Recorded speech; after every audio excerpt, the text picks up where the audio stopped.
Hello and welcome to Journeys of Restoration. I'm your host, Jacinta Canary. This is a channel where I talk about forgiveness, my journey of challenges, my mental health journey, my journey of faith, and all things wellness and well-being on this journey. Just a wee funny fact as this recordings has been interesting. It's been really funny having to record and re-record and re-record. But one funny little thing I've been enjoying is wearing all my South African earrings. So I just wanted to put this out there.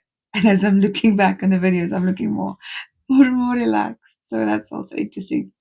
So, and I just wanted to say thank you for all those who was constantly sending me messages of encouraging and just praying for me and just, it's what God wanted me to do and the impact that it's having on people. So thank you so much for joining. Today I'm talking about cousins, and if you've noticed, I'm gradually setting the tone in the background about me, who I am, my little quirks, the little things I do, and my funny little habits.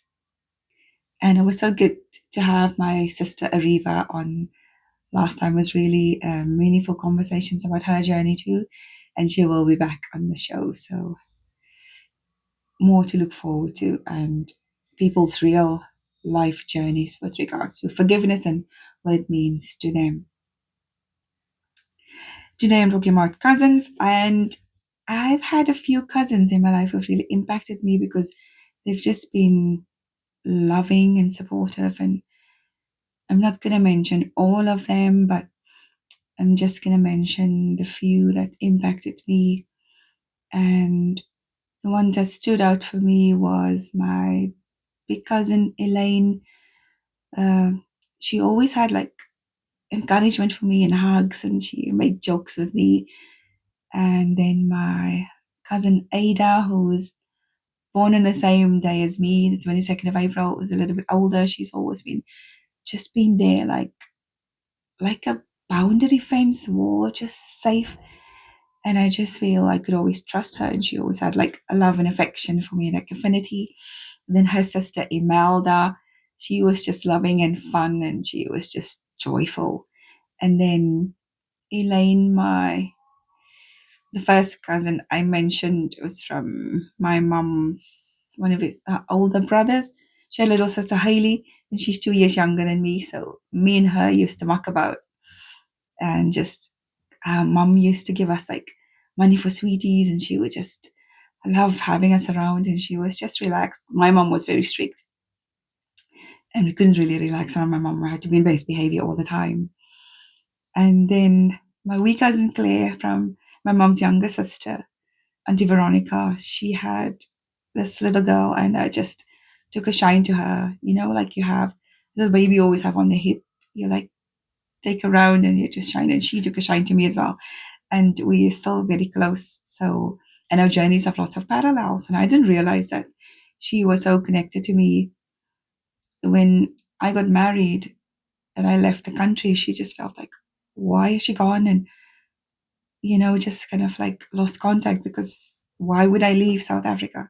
What happened? So I didn't think about the impact of that on her life. But later on, we had a conversation and we talked about it. So it was interesting, like listening to her perspective. And, I have a emotional kind of like connection, like strong. It's almost like protective, and but also loving and fun. And she's very creative as well. She loves doing creative stuff, sewing and artistic stuff and painting.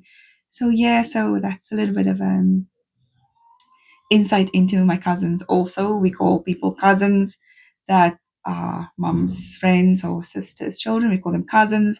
So for those who don't know, people of color, if your mom has a friend and she is around, she is your auntie. She's not your biological auntie, but she's auntie. Sometimes even has more impact than relatives. So my friend children have a lot of aunties. My friends' children have me as an auntie, and we are like the support community mechanism in where we are in Scotland, creating our little community, I would say. and it's interesting. So, yeah, it's a little bit of background. Our reading today is on family, and we're taking it from First Timothy 5, verses 3 to 4. And I'm reading from the New Living Translation. So, First Timothy chapter 5, verses 3 and 4. And we read, "Take care of any widow who has no one else to care for her. But if she has children or grandchildren, their first responsibility is to show godliness at home and repay their parents by taking care of them. This is something that pleases God."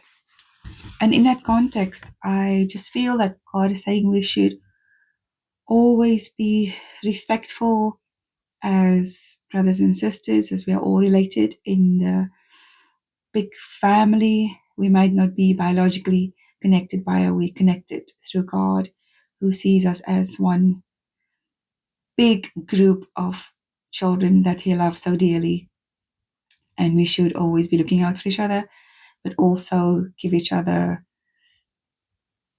advice or guidance when things are not going okay and we are doing things which is not pleasing to God, and not making life decisions which will honor God and be pleasing to Him.